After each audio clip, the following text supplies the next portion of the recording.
Bismillahirrahmanirrahim.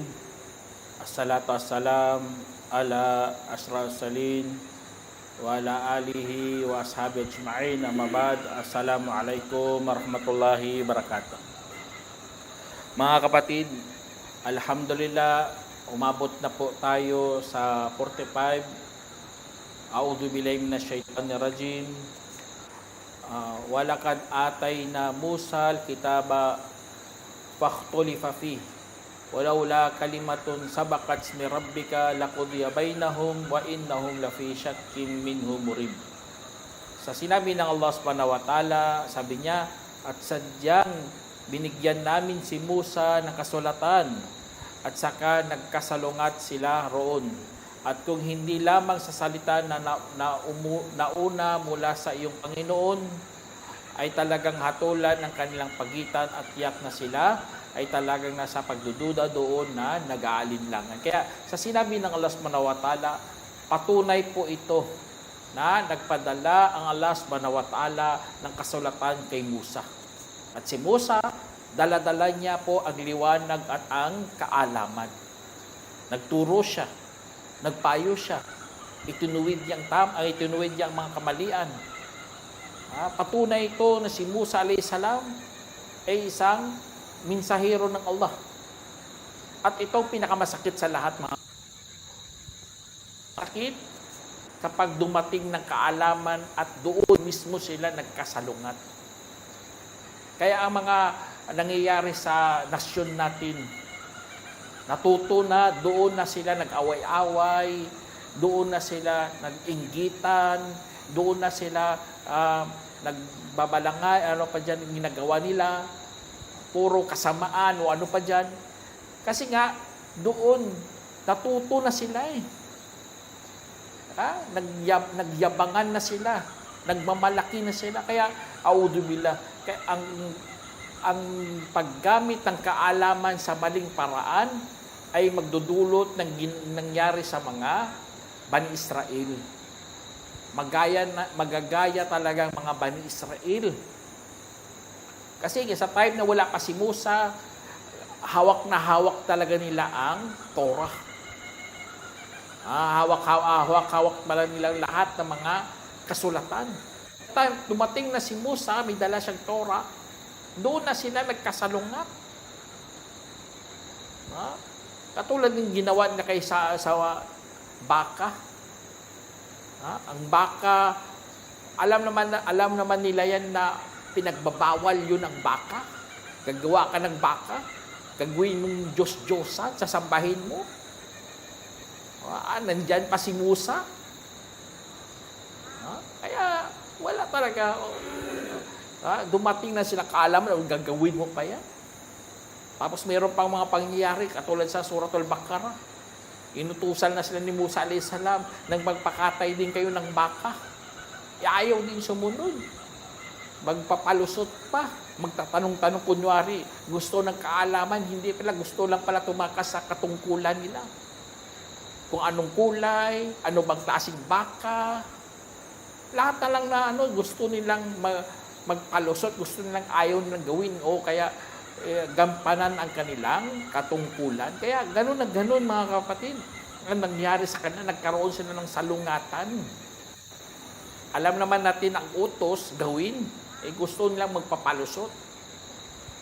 At kung hindi lamang sa salita, ibig sabihin kung hindi lamang sa salita ang sinabi ng Allah Subhanahu wa Ta'ala na mayroong araw paghukom, doon tayo hahapulan ng lahat, doon tayo haharap kay Allah, doon tayo tutungo sa kabilang buhay, ay talagang mauuna ang parusa sa kanila. Uunahan sana sila eh. Parurusahan sila kaagad ng Allah. Kaya napakatindi ng dito, ang pagkasabi dito. Katulad sa atin, sa panahon natin, nagkakasalungatan tayo. Kung hindi lang nauna ang habag ng Allah Subhanahu wa Ta'ala, o kaya kanyang pangako na mayroong araw ng paghukom, ay talagang uhusgahan tayo lahat.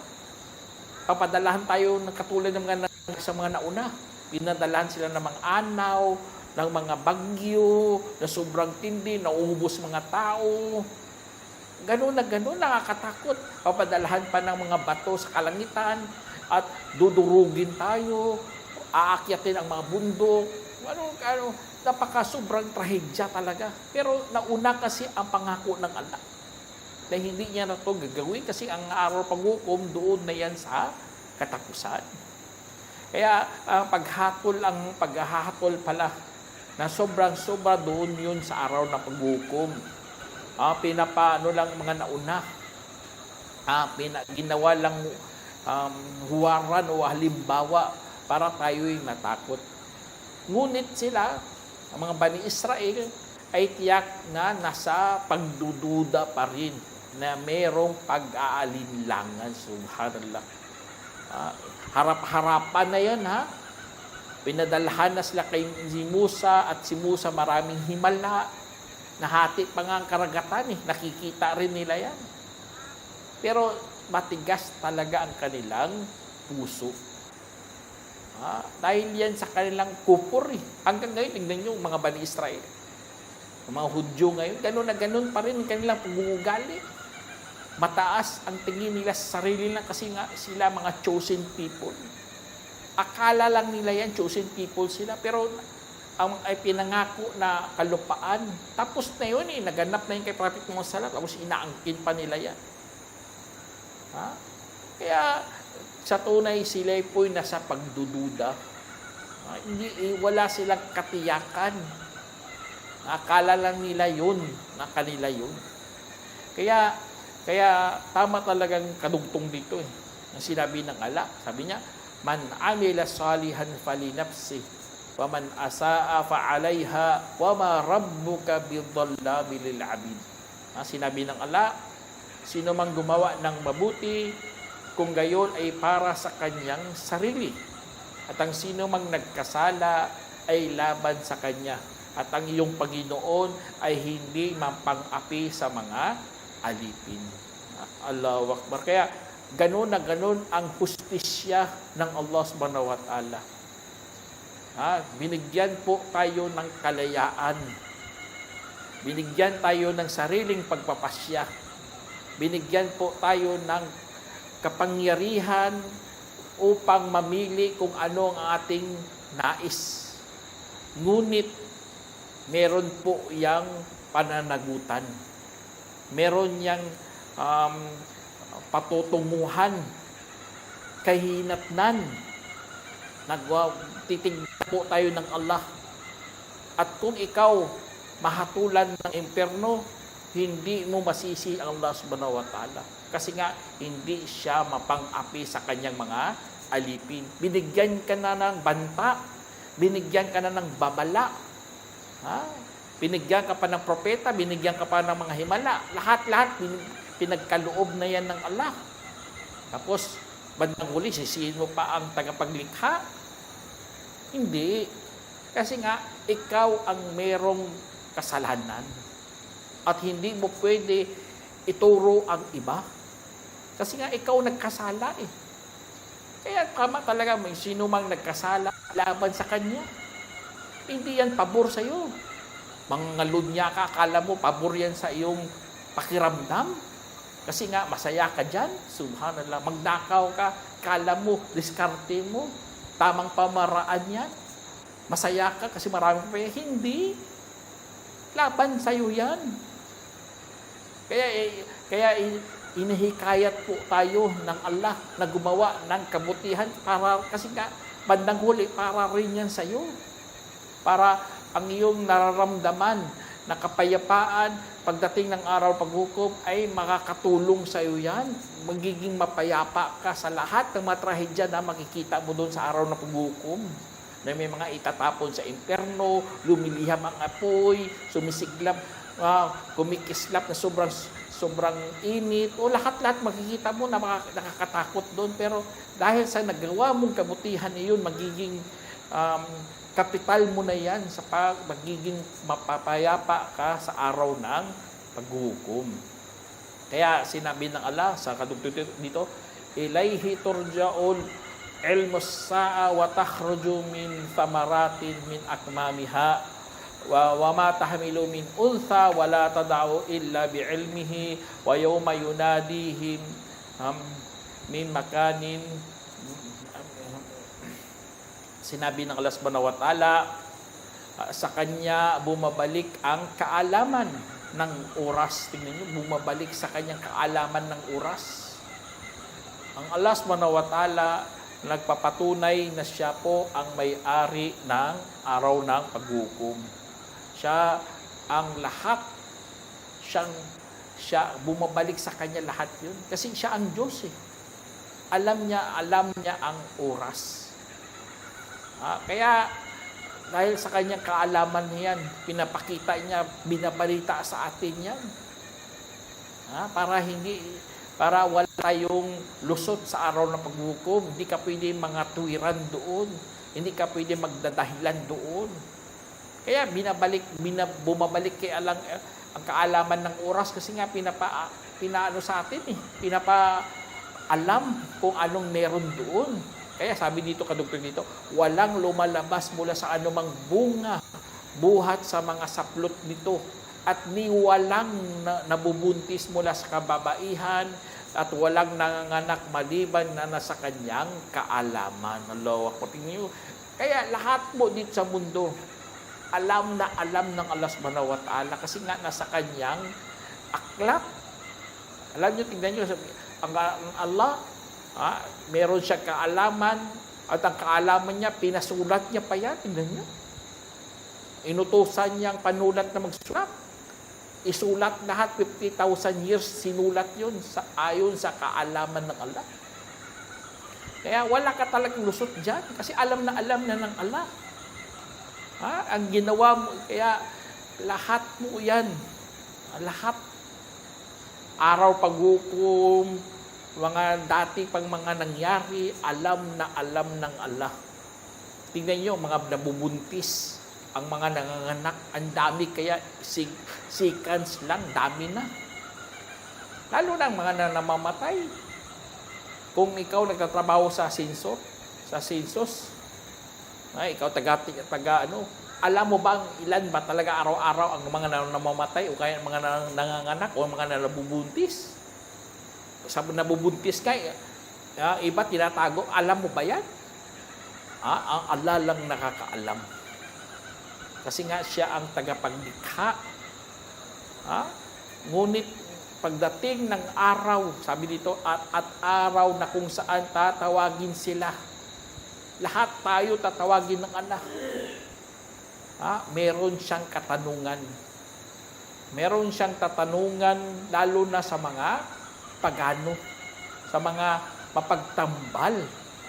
Sabi niya, ay nasyurakai. Tanongin niya, nasaan na ang aking mga kasosyo? Ang mga ginagawa niyong mga Diyos-Diyosan, saan na? Saan nga ang mga katambal ko? Sila'y magsasabi, magsasagot pa sila. Sabi niya, pinaalam namin sa iyo na walang saksi mula sa amin. Pinaalam namin, sila mismo magsabi yan. Wala pala silang saksi sa kanilang mga kalokohang nagawa. Mga ribulto nila. Sabi nila, Diyos namin to. Si Jesus Christ, Diyos namin to. Wala naman pala silang saksi. Puro kasinungalingan, kabulaanan na mula lamang sa bibig. Puro ang kapital nila, laway lang. Walang saksi, walang katibayan. Ibig sabihin dyan, ipapahiya talaga ang mga pagano sa araw paghukom. Kaya kung mayroon kang Jesus pa sa sarili mo, may hawak-hawak mong ribulto, may baby Jesus ka pa dyan na nakatago sa bulsa mo, wala kang saksi dyan. Mapapahamak ka lang, kapatid, sa pagdating ng araw ng paghukom. Kasi nga, merong Diyos sa lahat ng bagay nakikita niya.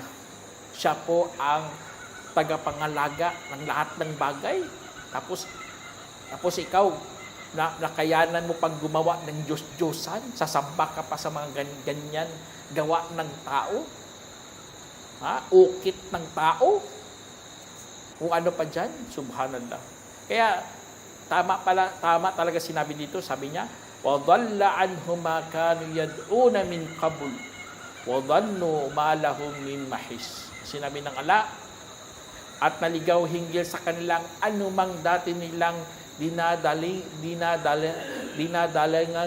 dinadalanginan at akala nila na walang anumang matatakasan para sa kanila. Kaya lahat po nila, alam nila yun mga kapatid, na sila sa kanilang dinalangingan, maliligaw po sila. Alam nila yung kanilang mga panalangin, kanilang mga ginagawa, pagtawag nila sa mga rebulto, alam nila pagdating sa araw paghukom na maliligaw ang kanilang mga pinatawag. Ibig sabihin, mawawala, maglalaho, walang balikan, hindi sila matutulungan. Puro yan palpak na gawain, walang saysay, kahit anong hingi nila, maliligaw nga ang kanilang mga panalangin. At sila, wala na silang matatakasan. Itong nakakalungkot. Pagkasing araw paghukom, kahit anong tawag mo kay Allah, kahit anong hiling mo kay Allah, Ya Allah, pabalikin mo nawa kami, kahit anong ganda ng iyong mga sinasabi, kahit anong ganda ng iyong tono, pero hindi yan pakikinggan sa araw na yaon. Kasi nga, nagtambal ka, kapatid. Kaya, sabi ng Allah subhanahu wa ta'ala, sabi niya, La yas'amul insani min du'ail khairi wa in massahu syarru fayausun kanut. Sinabi ng Allah, at hindi naiinip ang tao sa panalangin ng mabuti. Kaya sa mga kapatiran sa Islam, huwag tayong maiinip sa panalangin na mabuti. Huwag, dua ka lang ng dua kay Allah. Hiling ka lang ng hiling kay Allah. Kasi nga, hindi mo alam, pagdating ng araw, lahat yan ng iyong mga sinasabi sa dua, ay katanggap-tanggap yan kay Allah. Alam naman natin, ang panalangin pupunta lang sa tatlo. Una, tugunin ng Allah. Pangalawa, proteksyon mo sa mga parating na mga masasakit na mga trahedya. Pangatlo, ay pakikinggan ng Allah subhanahu wa ta'ala doon sa araw ng paghukom. Iniimbak niya yan at ipapakita sa iyo sa araw paghukom. Allah. Kaya huwag tayong maiinip. Dua ka lang, kapatid. Itaas mo lang yung kamay. Taos puso mo lang at mayroong pakumbaba. Paghiling natin kay Allah subhanahu wa ta'ala na minsan napapaluha ang iyong mga mata. Kaya yun ang gusto ng Allah. Huwag tayong mainip sa paghingi ng mabuti kay Allah subhanahu wa ta'ala. At kung sumaling sa Kanya ang kasamaan, saka nanlulumos siya, nawawalan ng pag-asa. Kasi kung hindi mo yung gagawin, ganitong mangyari sa iyo. Kapag sumaling, nahipo sa iyo ang kasamaan, nagkaroon ng aksidente o ano pa dyan, doon na, nanlulumo ka na. Kasi nga, iyak ka ng iyak, luksa ka ng luksa, parang nawawalan ka ng pag-asa. Kasi nga, hindi mo ginawa ang utos sa iyo eh. Naiinip ka, dapat hindi ka mainip sa panalangin kay Allah. Kasi nga, tumataas ang iyong pag-asa. Kung hindi mo nainip ka, mawawalan ka ng pag-asa. Minsan, tignan nyo mga taong nawalan ng pag-asa para hindi na gumagalaw. Malamig na ang kanyang katawan. At alam naman natin sa science, nakita yan eh. Kapag natamaan ng tao ng depresyon, ang kanyang katawan itim. Ibig sabihin, nanlamig. Subhanallah. Walang init. Kaya tingnan nyo mga depression, kawawa talaga. Kaya alhamdulillah sa Islam, wag nyong pigilan talaga ang pagdudua natin. Tapos sabi dito, sabi ng Allah subhanahu wa ta'ala, wala in adaknahu rahmatan minna min ba'di dharra'i massahu la yaqulanna hada li wa ma adunnu as-sa'atu qa'imatan la irji'tu ila rabbi inna li indahu lal husna. Wala nubayyinanna alladhina kafaru bima amilu wala nudhikannahum min adabin ghalid. Sinabi ng Allah Subhanahu wa Ta'ala, at kung ipinatakim namin sa kanyang habag mula sa amin noong matapos ang kagipitan, sumali sa kanya talaga kanyang sasabihin, ito ay sa akin at hindi ako umaakala ng oras ay magaganap. At kapag ibinalik man ako tungo sa aking Panginoon, tiyak na magkakaroon lamang ako sa piling niya ng mas mabuti. At kung gayon ay talagang ibabalita nga namin sa yaong nagtakwil sa kanilang mga ginagawa, ay talagang ibapatikim namin sa kanilang malupit na kaparusahan. Tignan niyo mga kapatid, ang tao dito, pinatikim sa kanya ang habag. Ibig sabihin, mga kayamanan, mga magiging magaan sa kanya ang pamumuhay niya. Lahat-lahat pinatikim sa kanya ang habag ng Allah. Tapos, nagkaroon na siya, inangkin niya, subhanallah. Hindi man lang nagpasalamat kay Allah. Inangkin niya, sabi, ito ay sa akin. Tapos, nagbigay pa ng mga maling impormasyon. Sabi niya, hindi natatayo ang araw paghukom, hindi na ako maabutan. At kung maabutan man ako ng kamatayan, ay babalik lang ako sa Diyos. Kasi nga, dito sa mundo, pinaburan ako eh. Mahal na mahal ako ng Diyos dito sa mundo. Subhanallah.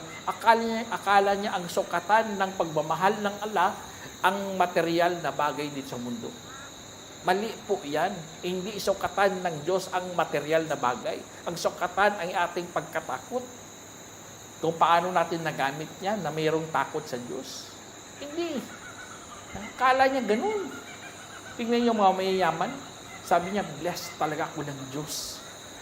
God love me. Mahal na mahal ako ng Diyos. Hindi niya alam, pagsubok yan ng mga ganitong mga kagamitan, mga material na yan, magsubok yan sa iyo.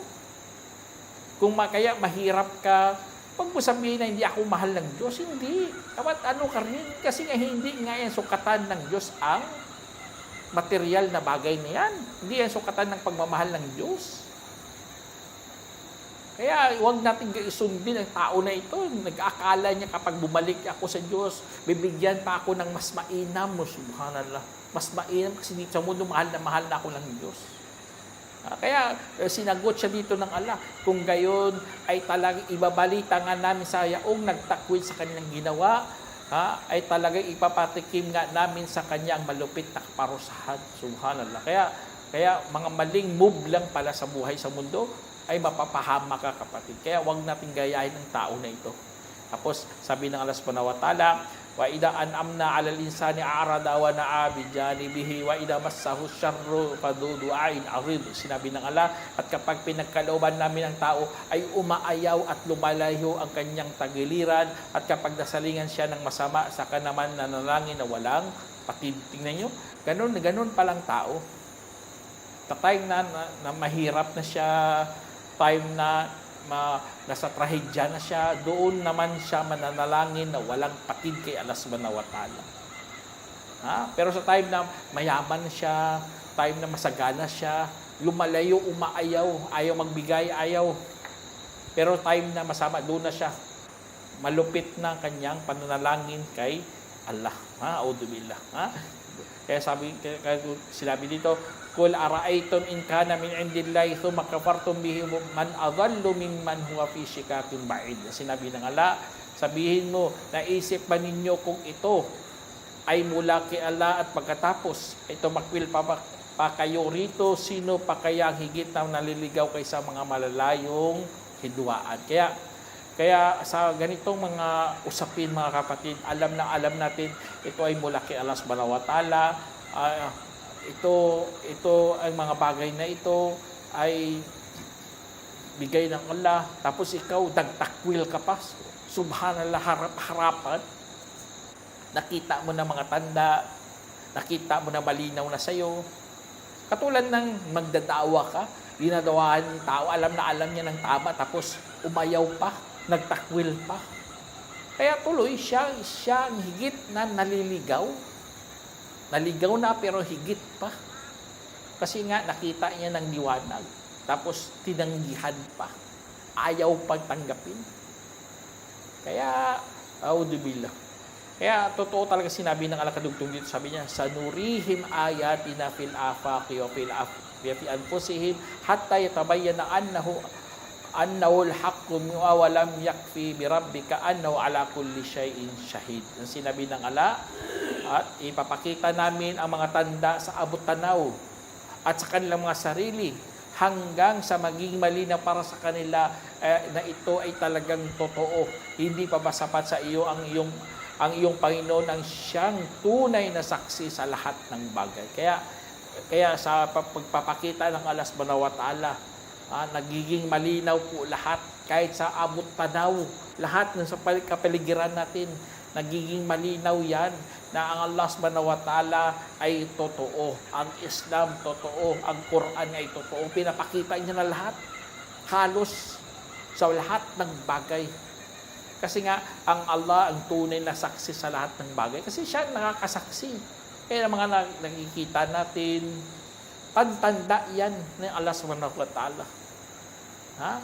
Kaya, kadugtong dito panghuli, ala innahu fi miryatin fi milika'i rabbihim ala innahu bikulli shay'in muhit. Sinabi ng Allah, hindi baga sila ay talagang nasa pagdududa sa pagkikipagharap sa kanilang Panginoon, hindi baga siya ang tunay na nakasaklaw sa lahat ng bagay.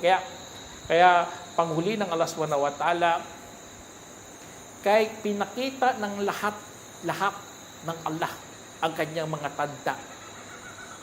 Lahat pinadala niya na. Pero sila, lalo na ang mga mapagtakwil, ang mga musyrikun, mga mapagtambal, ay nasa pagdududa pa rin. Tignan nyo, ang tao, kapag nabulag na sa mga masasamang gawain, na parang ayaw nang bitawan ang ganitong mga gawain, ay talagang kapag pinakita na sa kanyang katotohanan na mas maliwanag pa kaysa sikat ng araw, ay nasa pagdududa pa rin. Lalo na sa pakikipagharap sa Diyos, sa araw ng paghukom. Kasi nga ayaw nilang bitawan ang kanilang buhay. Kapag ikaw nasanay dito sa buhay sa mundo, na hindi ka na nag-iisip ng kamatayan, ay talagang paghawakan mong buhay sa mundo. Bibilihin mo lahat ng mga gamot para mabuhay ka ng panghabang buhay. Gagastos ka. Pero hindi. Ayaw mo bitawan yan. Talagang darating talagang araw na ikaw po ay makikipagharap ka sa iyong Panginoon. Kasi nga, saklaw ng Allah lahat ng bagay. Pating buhay mo, saklaw yan ng Allah. Kung gustuhin man niya, kukunin na, hindi mo kayang pigilan yan, kapatid. Talagang dadaan o kaya makakatikim ka talaga ng kamatayan. Kaya dito pa lang sa buhay sa mundo, nakita na natin ang mga palatandaan ng Allah. Pinakita niya ng liwanag, masyadong maliwanag. Tanggapin mo na yan. Sundin mo na yan. Huwag ka na magduda dyan. Huwag ka na mag-alinlangan dyan. Huwag mong gayahin mga pagano at mga mapagtakwil. Kasi nga, bago tayo harap kay Allah subhanahu wa ta'ala, dapat mayroong ka ng baon na dala-dala mo na. Kailangan marami ka ng mabuting gawa. At hindi lang mabuting gawa, bagkus, dapat mga dalisay na mabuting gawa.